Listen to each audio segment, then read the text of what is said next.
Hello! Hello everyone! Meron tayong bagong product.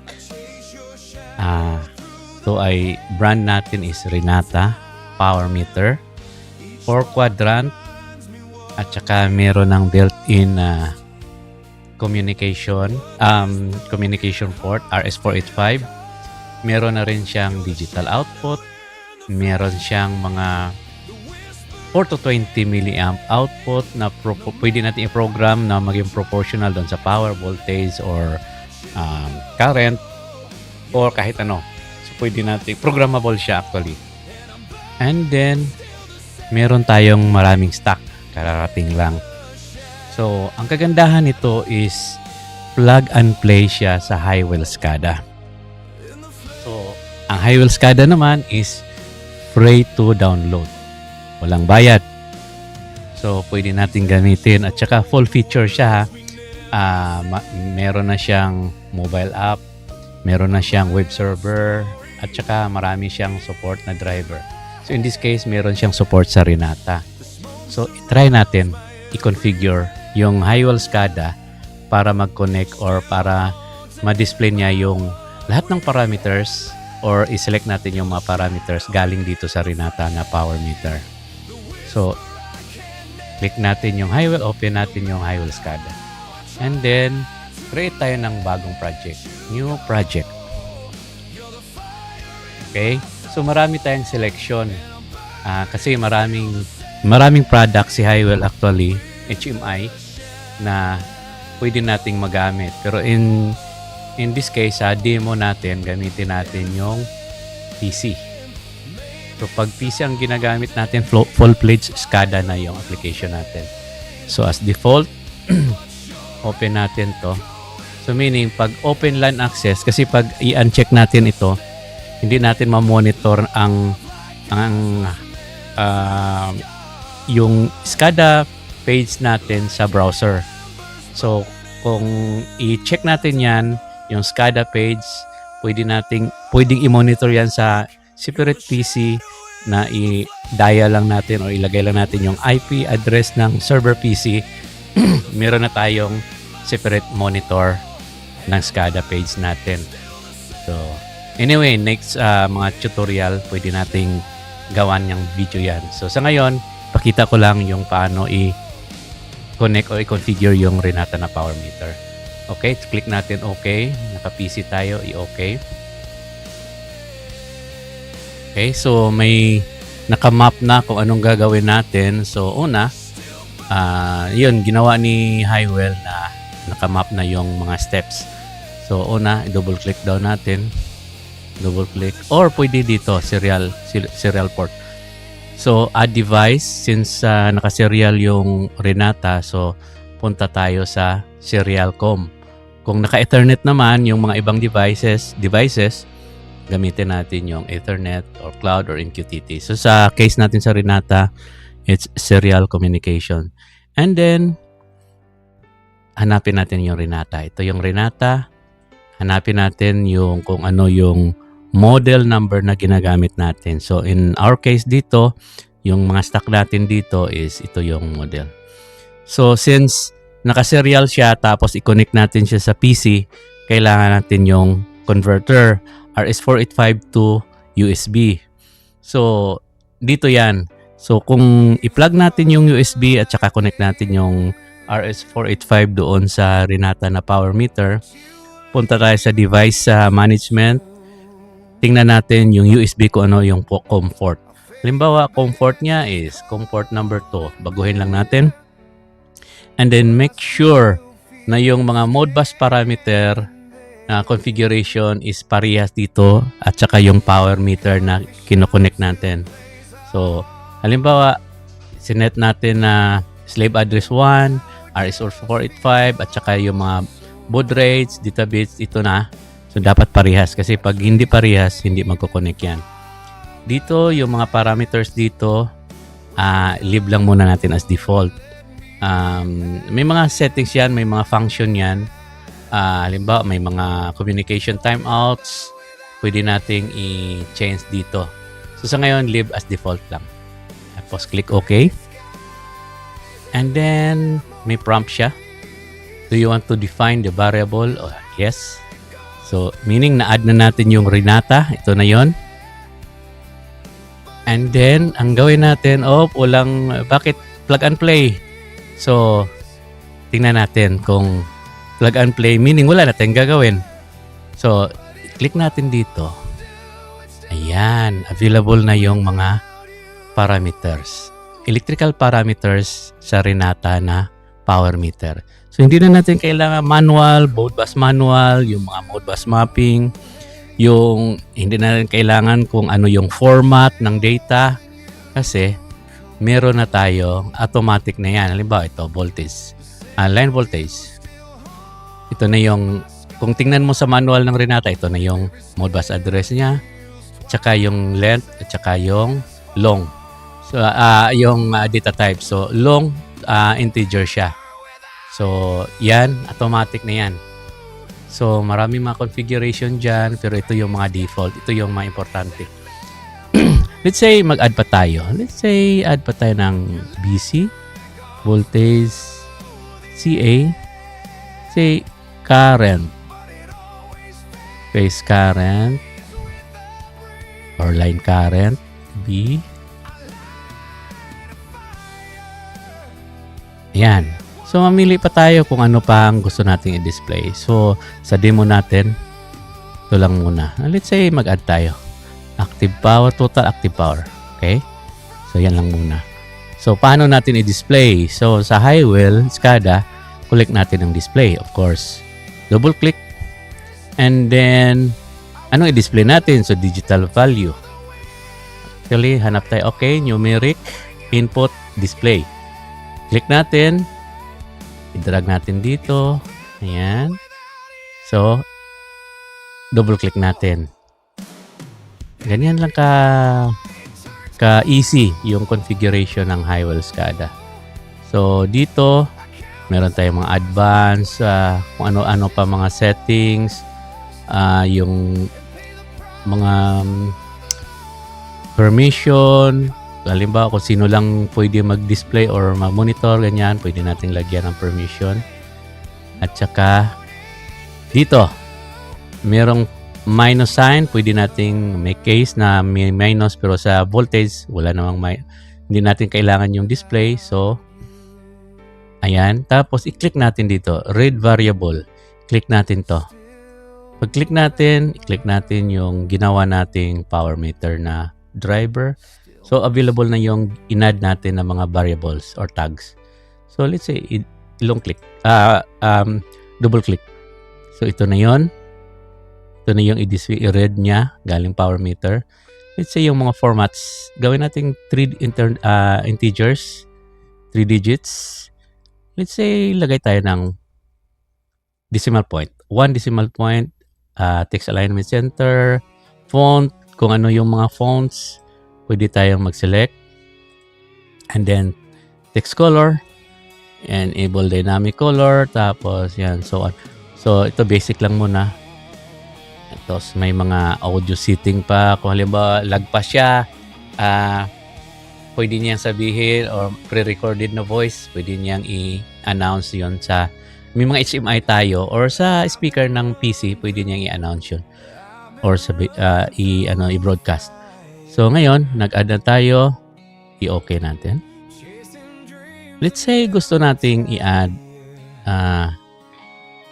label. Diba, lagay tayo ng unit. VAB. Okay? Yan.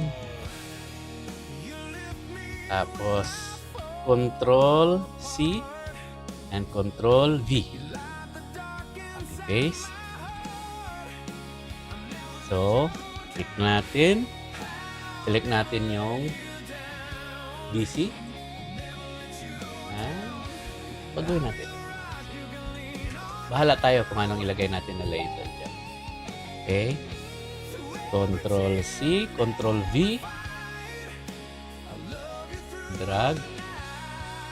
Double click. Select natin yung C. Okay, baguhin natin CA. And so on. So, kung anong gusto mo i-display, create ka lang dito based doon sa mga variables na na-add natin. So, pwede pa tayong mag-add ng ganyan. So, sa ngayon, for this demo na lang, para short lang yung demo, ito na. So, halimbawa, isang power meter lang yan. Mag-add tayo ng another power meter. So, right-click dito sa serial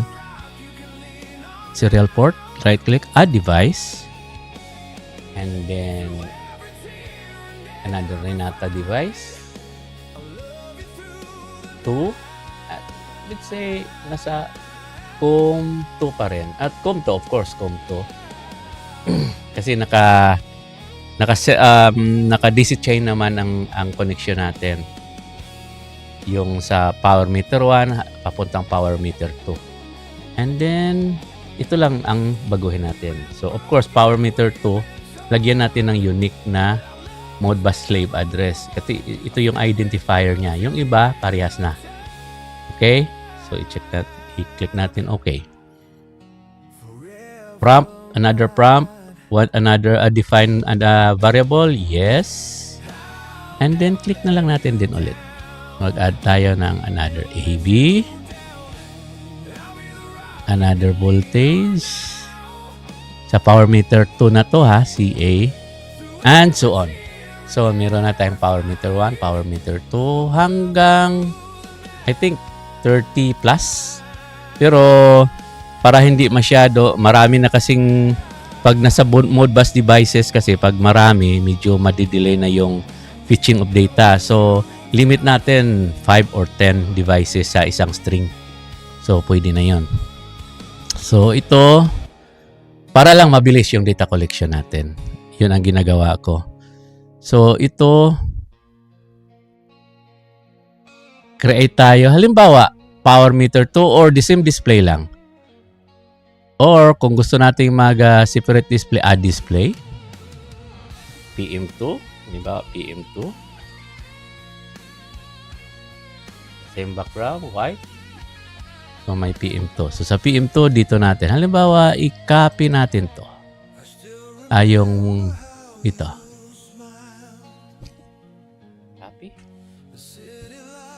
Punta tayo sa another window. Save natin.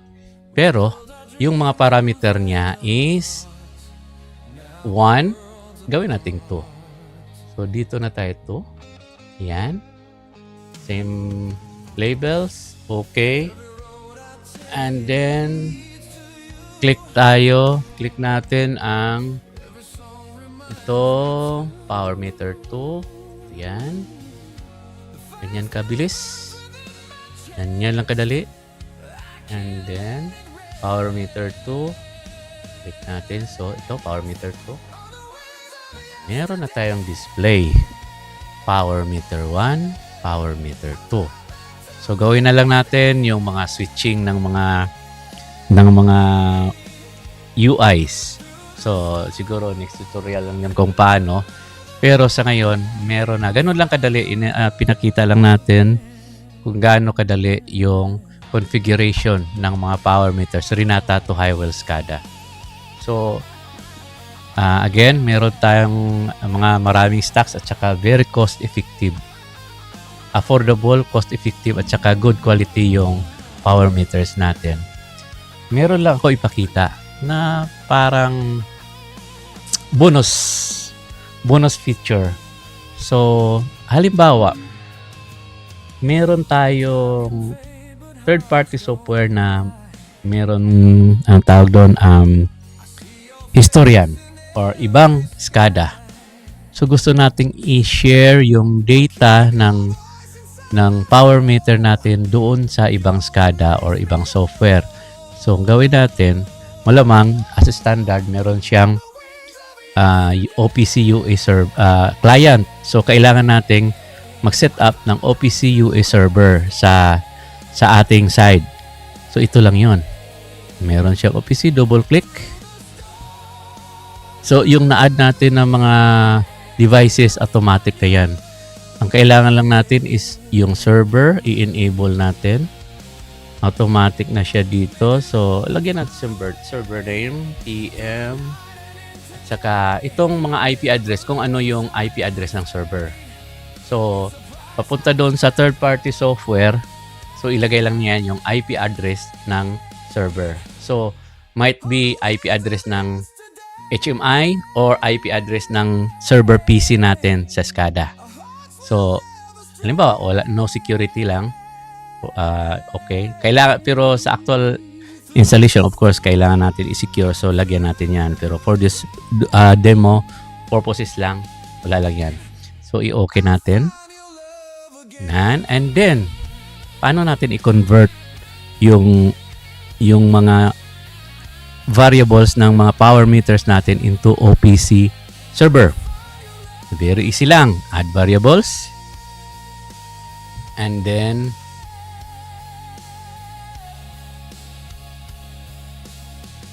select. Sandali. Ito lang pala. And then, add variables. Ayan. So, external variables. So, ito yan. May 1. So, pwede nating i-select all. So, pwede niyang i-publish doon sa OPC server itong mga data. And then, click natin yan. Add variable. 2. So, select all.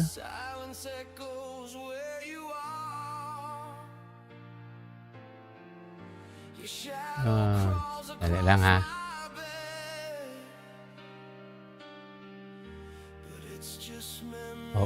May na-click ako. Sandali. Delete lang na.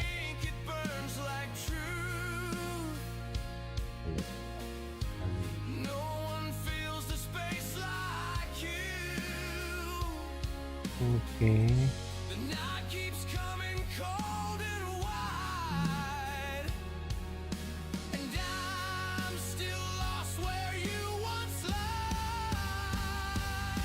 Bago to eh.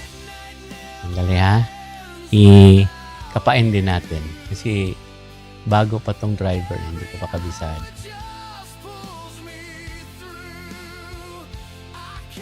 Select all.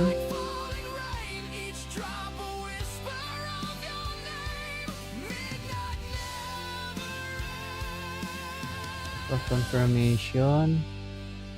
Add na ba?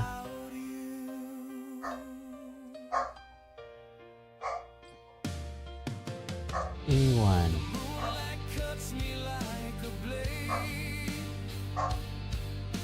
Bakit hindi ma-select?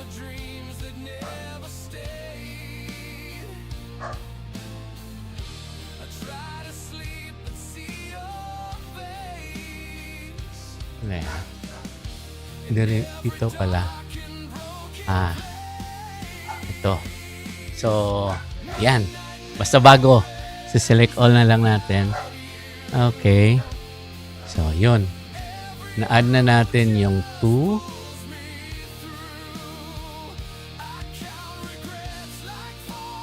Yung 1.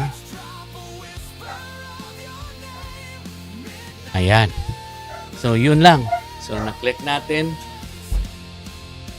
Na-add na natin sa Modbus or OPC UA server natin. So, yung Power Meter 1, Power Meter 2. So, visible na ito sa OPC client natin ng third-party software. So, ganyan lang. So, i-save lang natin. So, i-save natin yan. Saka, meron na tayong display. So, lahat ng mga parameters is naka-expose na doon sa OPC UA server. So, ganyan. May mga aso sa labas. Pasensya. So, ganyan kadali yung configuration ng Highwell SCADA or Highwell HMI. So, yung SCADA software natin is pwede gawin natin SCADA or pang-configure ng HMI. Isang ano lang siya. So, ayun. Naipakita lang natin kung paano i-configure yung power monitoring. Hello guys. Thank you very much.